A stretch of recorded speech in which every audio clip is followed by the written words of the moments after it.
When you're trying to land a remote job with zero remote work experience, the biggest challenge is usually your CV. Most people think they are being ignored because they've never worked online before. But the real truth is, remote companies care about communication, reliability, learning digital skills, and whether you can work on your own independently. They don't really look at whether you've worked online or from home before. So in today's video, I'm going to show you how to make a CV that will stand out if you've never worked online before. This is the CV that you can use to apply for remote positions if you're starting from scratch. Hey guys, welcome back to the channel. If you're new here, my name is Fafie and I'm currently working 3 remote jobs. That is 2 full-time positions and 1 part-time. So on here, I like to share remote work tips, sites, and insights on how you can also land your own remote job. So first of all, this is why you guys are not getting any interviews or any callbacks. A lot of beginner CVs focus too much on job titles and responsibilities and very little on their skills. For example, someone might say they worked as a cashier or a receptionist, but they don't highlight the skills that are acceptable in a remote work environment. Remote teams are looking for communication, reliability, problem solving, and also the ability to work on your own. So if those things don't stand out in the first 6 seconds of your CV, the recruiters are going to skip your CV. Okay, so now we're gonna start building out your CV. So the first thing that you have to do, find a very nice, very simple, ATS friendly template that you can use. Don't try to use those templates with 2 columns or with pictures in them, as they're not exactly acceptable for remote work applications. You just need something simple that just has 1 column going down, and I'll just show you the actual template that I'll be using. I use my CVs from Canva, so I will be sharing with you guys. Okay, so the first thing that you have to do is obviously your contact details, because they need to know who you are, your name, and how they can contact you. So you're gonna start out by writing your full name, your professional email. So please don't put maybe sweetbabycheeks@gmail.com or any other unsuitable, unprofessional emails. You just need to put like a very nice, very simple email, maybe your first name, last name, or and a number sometimes if like your first and last name are already taken, and at gmail.com. Very simple, professional email. And then you can also put your city and your location. So I'm currently in Johannesburg. You can just say Johannesburg, South Africa. Whichever city or location that you're located in, that's the one that you'll put. And then the next thing would be putting in your LinkedIn link. I did mention this on a previous video, why it's important to put a LinkedIn link into your profile. So definitely do add it onto your contact details as well. What I would advise you guys, do not put your phone number on there, because you don't know where you're sending your applications to. Sometimes you're sending them to scam postings, and these people are going to start calling you with fake job offers or fake promotion emails, just basically spam calls, and you don't want that. So never put your phone number on there. If the recruiter wants to speak to you, they will contact you via email. Now let's move on to your summary. This is one of the first sections that the hiring managers are going to look at, and it sets the tone for your entire application. But then here's the mistake that most of you guys or beginners make in terms of the summary. You want to write that you do not have remote work experience, or you're looking for a job, or you're looking to start your career. These are all negatives and they do not work in your favor. So you never want to put that into your application. Your summary should position you for the role that you want to apply for. A good summary for a beginner that can work well in your favor can go something like this: detail-oriented and fast-learning administrative assistant. So if you don't have admin assistant work experience, you can just say a professional. So fast-learning professional with strong communication and organizational skills. Experience in customer interaction, document handling, and managing tasks with accuracy. Familiar with Google Workspace, Zoom, and email and management. Interested in remote customer support and administrative positions.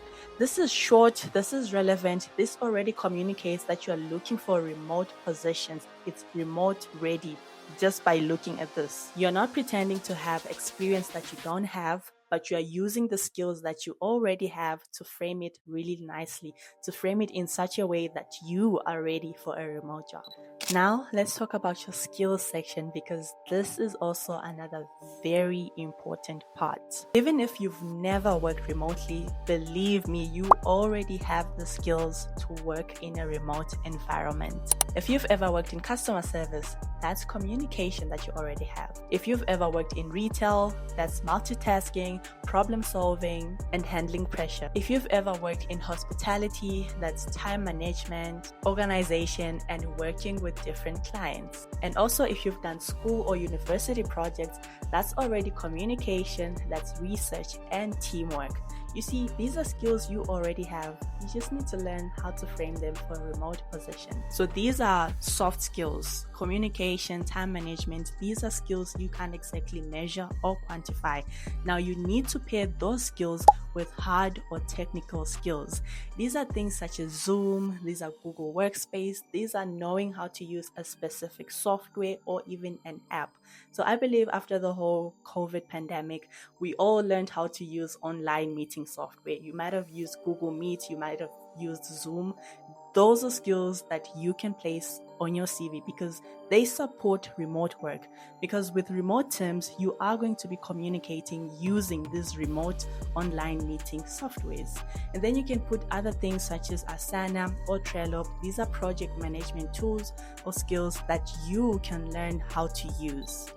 And now for your experience. This is the important part, and a lot of people mess up this part, guys. So the mistake is that a lot of you guys write extremely basic responsibilities and they basically tell the employer nothing. You write stuff like helped customers, did filing, answered phone calls. You know, those lines are so vague and they don't really tell the employer your impact or like your results, you know. And they could just mean just about anything. So you need to frame it in such a way that the employer does see your results, the employer sees what you did, your impact. You can write it like this. Instead of just saying called customers, you could say communicated with 100 customers daily, responded to inquiries, and provided clear solutions in a fast-paced environment. You could also say handled cash, processed payments, and maintained daily records. And then I like this last one, collaborated with a team of 5 members to resolve customer concerns and improve store experience. At this point, collaborated, that's collaboration with a team. This 5 members shows that you did indeed work in a team environment. And then this resolved customer concerns shows customer support. So you see, this one line is already loaded with 3 different skills, 3 things that tells the employer. So yeah, you're not exactly lying about your experience, you're just framing it in such a way that the employer sees remote ready candidate. You're framing your tasks in such a way that they sound more professional and that you are ready to work in a remote environment. So before I move on to the next section, here are some things not to include on your CV. Number 1, buzzwords. Guys, do not be using words like hardworking, team player. They instantly throw the recruiter off. They don't want to see those, okay? Number 2, long paragraphs. The recruiter is just going to skim your CV for about 5 or 6 seconds max. They don't want to see long paragraphs. They just want to see bullet points which are easy to read through. Number 3, do not put your phone number or your full home address. You do not want nasty calls. You do not want nasty visits, okay? So do not put those 2. Number 4, photos. You don't want to put a photo on your CV. Never put that. They're not looking, it's not a dating profile. They are not looking to see your photo. They are looking to see your skills, your experience. That's nothing else. Now that we got that, we move on to the next section. So for some people, you don't really have that work experience. Maybe you've never worked as a receptionist or as a cashier. You're just fresh out of school. And for CVs like that, this is where you will be putting your projects. If you did any community work, if you did any voluntary work, if you did any freelance gigs, freelance work, freelance positions, things like that, those are not like formal work experience, but it's things that do show what you did and what you're capable of and your experience in a certain thing and your skills in that particular thing. do add those as a way to compensate for your work experience section. So this is for if you don't have work experience. Then lastly, references. Do not put your references on your CV. If the recruiter or hiring manager wants your references, they will contact you. On your CV, you can just put references available upon request. If they need them, they will definitely contact you. The education section. I always add this education section at the bottom because recruiters are looking for someone to work. Okay, they're not looking for, okay, what program did you did, what did you study? So that's like at the bottom. You would want to place it way at the bottom. Put the skills on top, put the experience on top, as these are the things that they are firstly looking at.